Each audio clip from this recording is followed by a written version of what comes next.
आज के इस आध्यात्मिक सत्र में आप सभी का बहुत बहुत स्वागत है। जरा एक पल के लिए सोचिए कि हम एक बहुत ही खूबसूरत बोटैनिकल गार्डन में खड़े हैं, सुनने में तो काफी अच्छा और सुकून भरा लग रहा है। ना?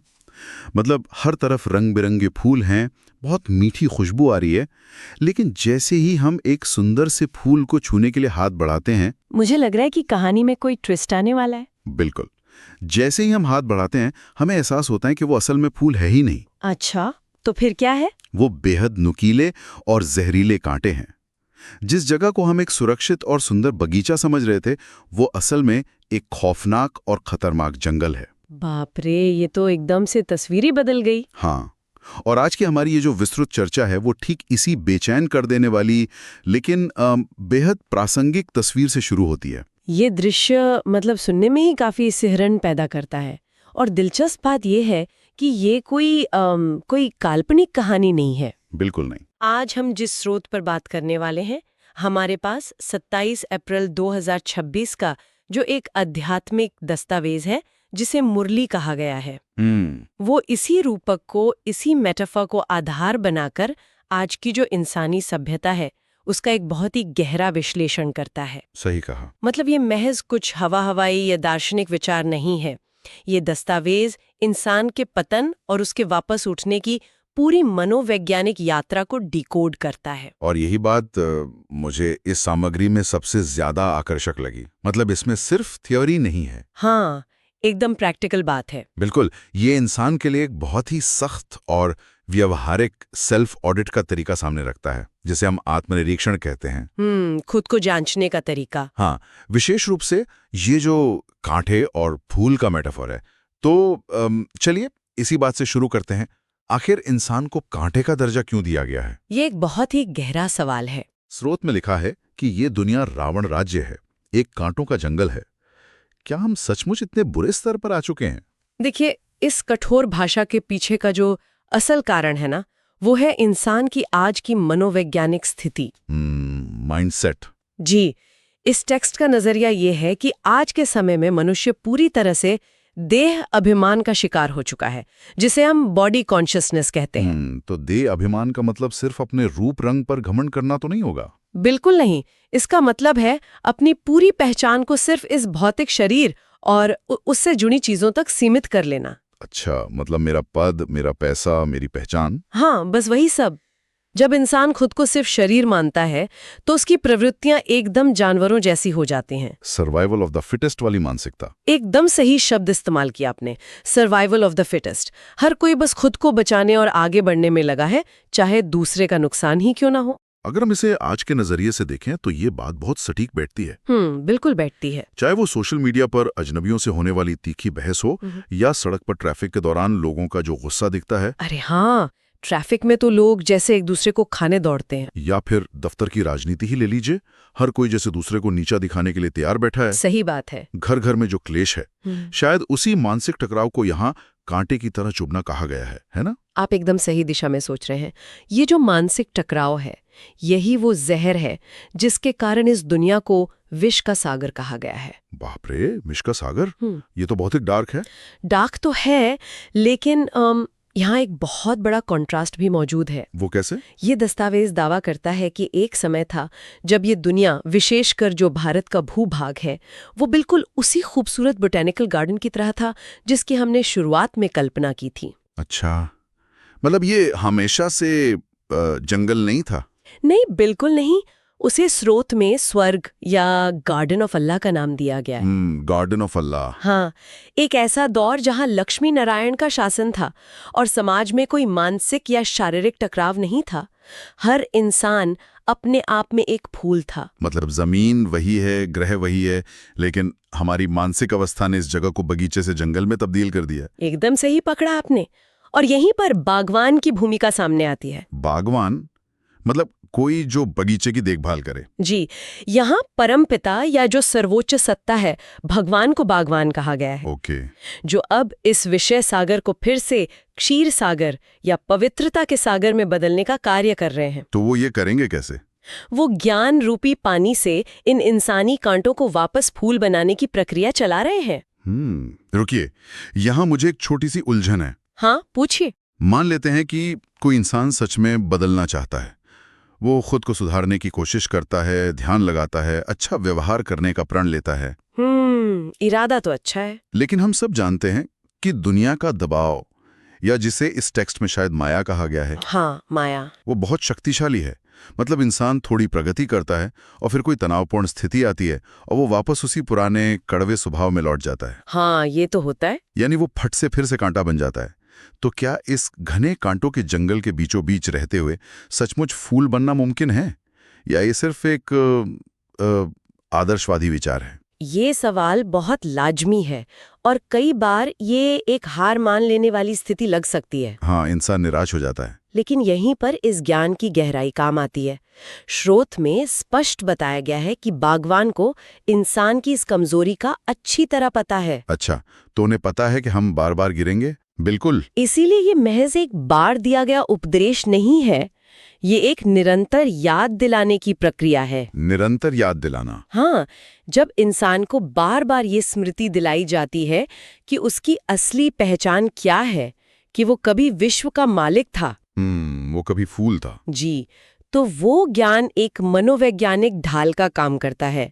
माया के तूफान आएंगे, इंसान गिरेगा भी, लेकिन भगवान का ये जो रहमदिल नजरिया है ना, वो उसे वापस उठकर प्रयास करने की ताकत देता है। बहुत खूब। तो इस निरंतर प्रयास का कोई प्रैक्टिकल तरीका भी होना चाहिए? हाँ, बिल्कुल है। हम ये कैसे पहचाने कि हम कब फूल बन रहे हैं और कब वापस कांटा बन गए? कोई चेकलिस्ट है क्या? इसके लिए स्रोत में जो टूल दिया गया है वो बहुत ही सूक्ष्म है। उसे कहा गया है मनसा वाचा कर्मणा की चेकिंग। मनसा वाचा कर्मणा, यानी मन के विचार, मुख के शब्द और शरीर के कर्म। एकदम सही। लेकिन इसी क्रम में क्यों? पहले मन, फिर वचन, फिर कर्म? क्योंकि यही किसी भी कर्म के पैदा होने की असली क्रोनोलॉजी है। अच्छा, मतलब हर चीज मन से शुरू होती है। बिल्कुल। इंसान अक्सर सिर्फ अपने बाहरी कर्मों को सुधारने की कोशिश करता है। वो सोचता है मैं किसी को मारूंगा नहीं तो मैं अच्छा हूं। हाँ, हम बाहर से शरीफ दिखने की कोशिश करते हैं। लेकिन हर हिंसक कर्म या हर कड़वा शब्द शुरुआत में मन के भीतर एक बहुत छोटे, लगभग अदृश्य विचार या मनसा के रूप में जन्म लेता है। वाओ! अगर किसी के मन में ईर्ष्या या क्रोध का एक छोटा सा कांटा पैदा हुआ है और उसने वहीं विचार के स्तर पर उसे नहीं रोका, तो वो शब्दों में आ जाएगा। हाँ, वो अनिवार्य रूप से शब्दों यानी वाचा के रूप में बाहर आएगा और फिर किसी विनाशकारी कर्म या कर्मणा में बदल जाएगा। इसीलिए ऑडिट हमेशा विचार के स्तर पर यानी सोर्स पर होना चाहिए। एकदम सही। ये बहुत ही गहरी बात है, मतलब सीधा जड़ों पर प्रहार करने वाली बात। और इसी ऑडिट से जुड़ा एक और बिंदु है जिसने मुझे काफी चौंकाया। वो क्या? देखिए, हम इंसानों की एक बहुत आम फितरत होती है। हमें दूसरों की कमियां, दूसरों के अवगुण बहुत जल्दी दिख जाते हैं। अरे हाँ, दूसरों में गलतियां निकालना तो सबसे आसान काम है। बिल्कुल, हम दूसरों की गलतियों से बहुत आसानी से नफरत करने लगते हैं। लेकिन यहाँ एकदम उल्टी बात कही गई है। ये टेक्स्ट जोर देकर कहता है कि हमें दूसरों के बजाय अपने खुद के आसुरी अवगुणों से यानी अपनी बुराइयों से नफरत करनी चाहिए। जी। और हमारे मुख से हमेशा ज्ञान के रत्न निकलने चाहिए, न कि पत्थर। ये शायद पूरी आत्म सुधार प्रक्रिया का सबसे कठिन हिस्सा है ना? दूसरों पर उंगली उठाना बहुत आसान होता है क्योंकि वो हमें एक झूठी श्रेष्ठता का एहसास कराता है कि हम उनसे बेहतर हैं। हमारा ईगो सेटिस्फाई होता है। बिल्कुल। लेकिन अपनी ही बुराइयों को स्वीकार करना और उनसे इतनी नफरत करना कि वे जड़ से खत्म हो जाएं, ये एक बेहद ऊंचे स्तर की ईमानदारी मांगता है। और यहीं पर मेरा एक मनोवैज्ञानिक सवाल है। हाँ, बताइए। देखिए, इंसान का जो ईगो या अहंकार होता है वो एक बहुत बड़े डिफेंस मैकेनिज्म की तरह काम करता है। वो हमें खुद को बचाने पर मजबूर करता है। हाँ, वो हमें अपनी गलतियां देखने ही नहीं देता। अगर हम खुद की कमियां देखने लगें तो वो बहुत ही असुविधाजनक और दर्दनाक अनुभव होता है। ये तो है। तो कोई भी आम इंसान इस भारी मनोवैज्ञानिक असुविधा से कैसे निपटे? खुद से नफरत करने की ये बात तो किसी को भी डिप्रेशन में डाल सकती है। ये बहुत ही वाजिब सवाल है और इसका समाधान स्रोत में एक बहुत ही स्पष्ट लक्ष्य के रूप में दिया गया है। कैसा लक्ष्य? ये प्रक्रिया खुद को सजा देने के लिए नहीं है, बल्कि एक फर्स्ट क्लास फूल या एक खुशबूदार गुलाब बनने के लिए है। गुलाब बनना है, सजा नहीं देनी। हाँ, इस टेक्स्ट में एक बहुत ही रोचक तुलना की गई है। अगर कोई इंसान अपने अंदर के ये कांटे नहीं निकालता तो उसे अख के फूल के समान माना जाएगा। एक मिनट, अख का फूल ये क्या होता है? मैंने तो कभी नहीं सुना। हाँ, अख का फूल एक प्रकार का जंगली, कड़वा और जहरीला फूल होता है। जहरीला फूल? हाँ, भारत में भगवान शिव की पूजा में से चढ़ाया तो जाता है, लेकिन इसमें ना तो कोई खुशबू होती है और ना ही इसकी कोई विशेष कीमत होती है। अच्छा, ये बस कहीं भी जंगली झाड़ियों में उगाता है। हाँ हाँ, तो ये बेसिकली उस कर्मचारी की तरह है जो ऑफिस तो रोज आता है, बॉस के सामने अपनी हाजिरी भी लगाता है। दिखावा पूरा करता है। हाँ, लेकिन काम कुछ नहीं करता, बस अपनी कुर्सी की जगह घेर रहा है। कोई प्रोडक्टिविटी नहीं, कोई वैल्यू नहीं। बिल्कुल सही एनालॉजी है आपकी, है ना? अगर कोई व्यक्ति खुद को आध्यात्मिक कहता है, ईश्वर को मानता है, लेकिन उसने अपने अंदर के अवगुण रूपी कांटों को नहीं निकाला है, तो वो बस उस अक के फूल की तरह हाजिरी लगा रहा है। उसकी कोई आध्यात्मिक खुशबू नहीं है। एकदम सही। इंसान को ये तय करना होता है कि वो महज नाम का फूल बनना चाहता है या वो विश्व का मालिक बनने के योग्य एक खुशबूदार गुलाब बनना चाहता है। ये बहुत बढ़िया बात कही आपने। यही बड़ा लक्ष्य उस अहंकार को तोड़ने की हिम्मत देता है। ये बात पूरी तरह से स्पष्ट हो गई।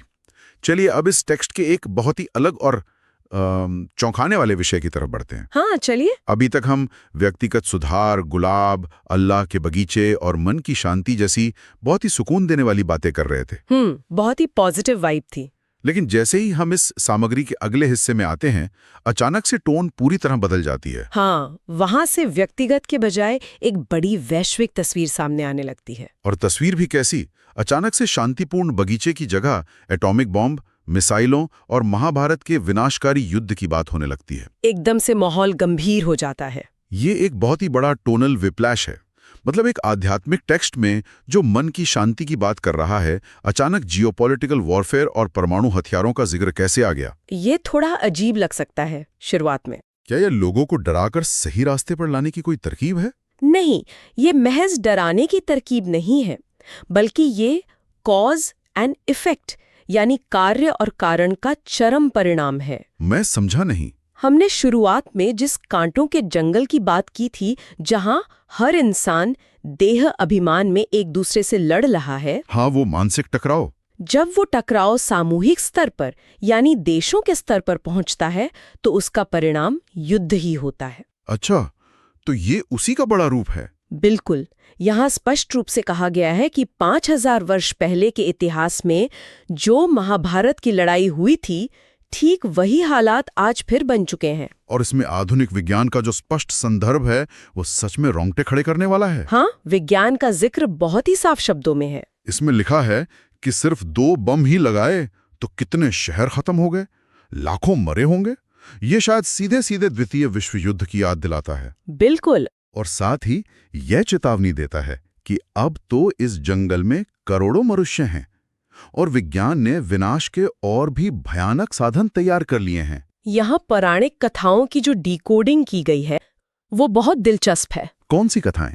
पुरानी कहानियों में आता है कि यादवों के पेट से मूसल निकले, जिससे उनके पूरे कुल का विनाश हो गया। हाँ, महाभारत में ऐसा ही कुछ है। ये टेक्स्ट स्पष्ट करता है कि वे मूसल और कुछ नहीं बल्कि आधुनिक विज्ञान द्वारा बनाई गई आज की मिसाइलें ही हैं। विनाश का एक बहुत ही भयंकर मंजर हमारे ऊपर मंडरा रहा है। ये तो बहुत ही डरावना है। तो अगर ये विनाश इतना ही तय और करीब है, तो फिर इस बगीचे को उगाने और फूल बनने का क्या फायदा? ये सवाल बहुत लोग पूछते हैं। मतलब जब सब कुछ जलकर खाक ही होना है, तो फिर हम इतनी मेहनत क्यों करें? फायदा है, और इसी के लिए मालियों की जरूरत है। माली? हाँ, बागवान डराना नहीं चाहता, वो बचाना चाहता है। इस विनाश की आग से पहले इंसानियत को एक नई शुरुआत देने के लिए एक नए बगीचे के बीज तैयार करने हैं। अच्छा, नई दुनिया के लिए? जी, और इसके लिए उन लोगों की आवश्यकता है जिन्हें यहाँ माली या गार्डनर कहा गया है। मुख्य रूप से यहाँ ब्रह्मा कुमारों और कुमारियों को ये जिम्मेदारी दी गई है। लेकिन क्या सभी माली इस काम के लिए सक्षम है? क्योंकि मैंने पढ़ा था इसमें मालियों की भी कैटेगरी बताई गई है। बिल्कुल सही पढ़ा आपने। एक होते हैं फर्स्ट क्लास माली। फर्स्ट क्लास माली क्या करते हैं? वो अपने जीवन और अपने ज्ञान से दूसरों को प्रभावित कर सकते हैं, उन्हें खुशबूदार फूल बना सकते हैं। और दूसरे होते हैं थर्ड क्लास या अनाड़ी माली। अनाड़ी माली, ये शब्द ही अपने आप में काफी कुछ कह देता है। हाँ, एक अनाड़ी माली न तो खुद सही से विकसित होता है और न ही दूसरों का कल्याण कर सकता है। वो बस नाम का माली है। बिल्कुल। जब दुनिया पर परमाणु हथियारों का इतना बड़ा खतरा मंडरा रहा हो, तब एक अनाड़ी माली बनकर बैठे रहने का समय नहीं है। ये एक स्पष्ट वेकअप कॉल है कि हमारी जिम्मेदारी बहुत बड़ी है। ये सच में एक बहुत ही गंभीर जिम्मेदारी है। तो चलिए इसे थोड़ा प्रैक्टिकल बनाते हैं। हाँ बिल्कुल। मान लेते हैं कि हमें वो फर्स्ट क्लास माली बनना है। हमें उस महाविनाश से पहले खुद को एक श्रेष्ठ और खुशबूदार फूल में बदलना है। ज्ञान सुनना और उस पर चर्चा करना एक बात है, लेकिन उसे असल जिंदगी में उतारना बिल्कुल अलग है। ये सबसे मुश्किल हिस्सा है। तो दैनिक जीवन के लिए इसमें क्या स्पष्ट नियम तय किए गए हैं? सबसे बड़ा और सबसे कड़ा नियम जो यहाँ रखा गया है वो है काम विकार, यानी लस्ट पर विजय प्राप्त करना। काम विकार? हाँ, इसे महाशत्रु की उपाधि दी गई है और नंबर 1 पतितपना माना गया है। ये वो विकार है जो इंसान को एक ही झटके में फूल से वापस कड़वा कांटा बना सकता है। और सबसे बड़ी बात जो मुझे लगी वो ये है कि इस महाशत्रु से लड़ने के लिए आपको समाज छोड़कर किसी हिमालय की गुफा में नहीं जाना है। बिल्कुल नहीं, पलायन नहीं करना है। अक्सर हम देखते हैं कि आध्यात्मिकता के नाम पर लोग अपनी पारिवारिक जिम्मेदारियों से भाग जाते हैं, संन्यास ले लेते हैं। हाँ, वो जंगल चले जाते हैं। लेकिन ये दस्तावेज एक बहुत ही संतुलित रास्ता दिखाता है, गृहस्थ व्यवहार में रहना। जी, यानी अपने परिवार, अपने बच्चों और समाज के बीच रहते हुए पवित्रता का पालन करना। और इसके लिए जो रूपक इस्तेमाल किया गया है वो बहुत सुंदर है, कमल का फूल। कमल के फूल का रूपक आध्यात्मिकता में बहुत ही प्राचीन और गहरा है। वो कैसे? देखिए, कमल कीचड़ में उगता है, उसी गंदे पानी के बीच रहता है, लेकिन उस पानी से पूरी तरह अछूता रहता है। पानी की एक बूंद भी उस पर नहीं टिकती। बिल्कुल, उस पर कीचड़ का कोई असर नहीं होता। कमल का फूल सुनना बहुत काव्यात्मक लगता है, लेकिन अगर हम आज के समय में इसका प्रैक्टिकल मतलब निकालें तो क्या होगा? आप ही बताइए, आपके हिसाब से क्या होगा? मेरे हिसाब से इसका सीधा सा मतलब है कि हम उसी सुबह के ट्रैफिक जैम में फंसे हैं, उसी टॉक्सिक वर्कप्लेस में बॉस की बातें सुन रहे हैं, घर पर हमारा वाईफाई काम नहीं कर रहा है। हाँ, वाईफाई वाली बात तो बहुत सही कही आप। हाँ, लेकिन हमारा ब्लड प्रेशर नहीं बढ़ रहा है। मन शांत है। हम उस कीचड़ में जरूर मौजूद हैं, लेकिन वो कीचड़ हमारे दिमाग पर हावी नहीं हो रहा है, वो हमारी शांति को भंग नहीं कर रहा है। क्या बात है! ये इस पुरानी एनालॉजी का बहुत ही सटीक और आधुनिक अनुवाद है। शुक्रिया। और इसी शांति को बनाए रखने के लिए एक और विकार पर बहुत जोर दिया गया है, और वो है क्रोध। ओह, क्रोध, ये तो सबका फेवरेट है। हाँ, अगर सामने वाला व्यक्ति बहुत क्रोध में है तो अक्सर हमारा ईगो कहता है कि हम भी पलटकर उसे जवाब दें, ईंट का जवाब पत्थर से दें। बिल्कुल, हम अपनी सेल्फ रिस्पेक्ट के नाम पर लड़ पड़ते हैं। लेकिन यहाँ निर्देश है कि ऐसे समय में बहुत नम्र यानी हम्बल और मधुर हो जाना चाहिए। क्रोध की आग को अपनी शांति के पानी से बुझाना है। नम्र होना आसान नहीं है, खासकर तब जब आपको पूरी तरह लगे कि आप सही हैं और सामने वाला गलत। तभी तो इसे आध्यात्मिक परीक्षा कहा गया है। बिल्कुल, शायद यही वो जगह है जहां इंसान की असली परीक्षा होती है।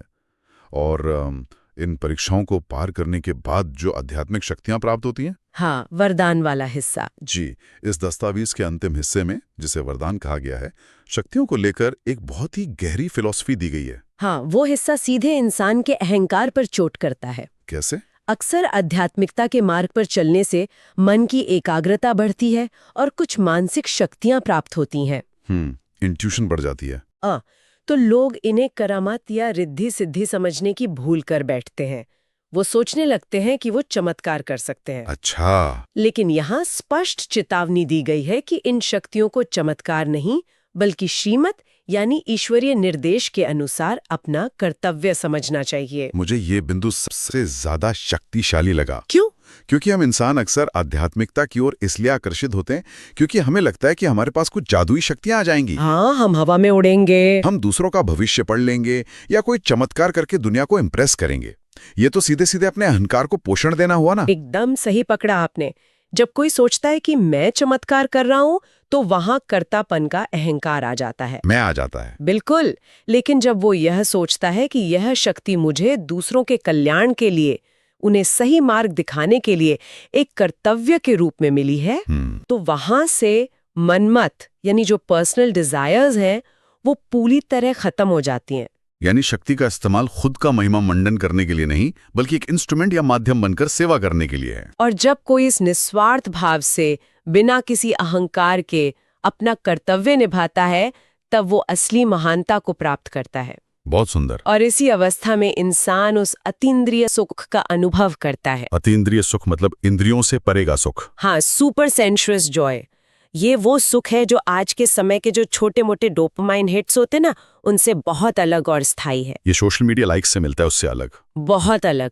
ऐसा व्यक्ति हमेशा भीतर से हर्षित रहता है और अपने आप ही दूसरों को शांति की ओर आकर्षित करता है। क्या बात है, क्या अद्भुत सफर रहा आज की इस चर्चा का। सच में बहुत ही गहरी बातें थीं आज। तो चलिए, आज हमने जो भी महत्वपूर्ण बातें समझी हैं उन्हें एक साथ पिरोते हैं। जी। हमने इस दस्तावेज के जरिए देखा कि कैसे ये दुनिया, जो कभी एक सुकून देने वाला गार्डन ऑफ अल्लाह हुआ करती थी, जी, आज वो इंसानी देह अभिमान और मानसिक टकराव के कारण कांटों के जंगल में तब्दील हो गई है। और हमने ये भी समझा कि इस जंगल से बाहर निकलने का रास्ता किसी बाहरी चमत्कार से नहीं, बल्कि एक बहुत ही ईमानदार आत्मनिरीक्षण से होकर गुजरता है। मनसा वाचा कर्मणा की चेकिंग, हाँ, अपने विचारों, शब्दों और कर्मों को जांचना, दूसरों की कमियों पर ध्यान देने के बजाय अपने भीतर के अवगुणों को पहचानकर उन्हें जड़ से खत्म करना। इसके साथ ही हमने उस वैश्विक चेतावनी को भी बहुत गंभीरता से लिया जहां दुनिया पर परमाणु विनाश का खतरा मंडरा रहा है। मिसाइलों का खतरा। और कैसे इस समय एक फर्स्ट क्लास माली की भूमिका निभाना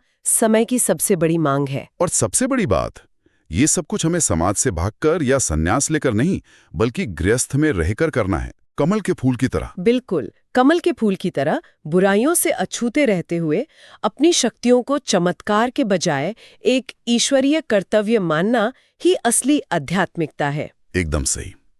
तो इससे पहले कि हम आज की ये विस्तृत चर्चा समाप्त करें, हम एक विचार के साथ आपको छोड़ना चाहते हैं। वो विचार क्या है? अगर ये पूरी दुनिया सच में एक घना जंगल है जिससे हम सब गुजर रहे हैं, तो आज आप ऐसा कौन सा ज्ञान का बीज बोएंगे जो कल के उस खूबसूरत बगीचे की शुरुआत कर सके? बहुत ही सोचने वाली बात है। जरा खुद के भीतर झांकिए और देखिए, आज इसी पल आपके विचारों में से ऐसा कौन सा छोटा सा कांटा है जिसे हमेशा के लिए निकाला जा सकता है। आप सभी का दिन शुभ हो। आपने हमें सुना, इसके लिए बहुत बहुत धन्यवाद।